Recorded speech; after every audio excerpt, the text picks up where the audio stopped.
আজ আমার উপস্থাপনা সুকান্ত ভট্টাচার্যের দেশলাই কাঠি।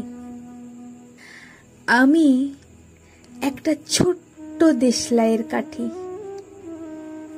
এত নগণ্য হয়তো চোখেও পড়ি না, তবু যেন মুখে আমার উসখুস করছে বারুদ, বুকে আমার জ্বলে উঠবার দুরন্ত উচ্ছ্বাস।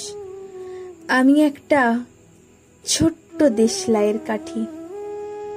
মনে আছে সেদিন হুলুস্থুল বেঁধেছিল, ঘরের কোণে জ্বলে উঠেছিল আগুন, আমাকে অবজ্ঞা ভরে না নিভিয়ে ছুঁড়ে ফেলায় কত ঘরকে দিয়েছি পুড়িয়ে, কত প্রাসাদকে করেছি ধূলিসাৎ। আমি একাই ছোট্ট একটা দেশলাই কাঠি। এমনই বহু নগর বহু রাজ্যকে দিতে পারি আমি ছাড়খাড় করে, তবু অবজ্ঞা করবে আমাদের।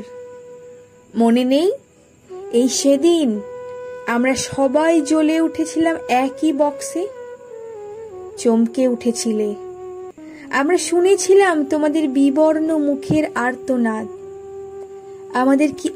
আমাদের কি অসীম শক্তি তা তো অনুভব করেছ বারংবার। তবু কেন বোঝো না আমরা বন্দি থাকবো না তোমাদের পকেটে পকেটে?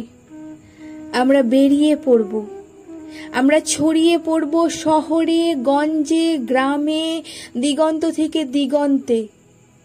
আমরা বারবার জ্বলি নিতান্ত অবহেলায়, তা তো তোমরা জানোই। কিন্তু তোমরা তো জানো না কবে আমরা জ্বলে উঠব সবাই শেষবারের মতো।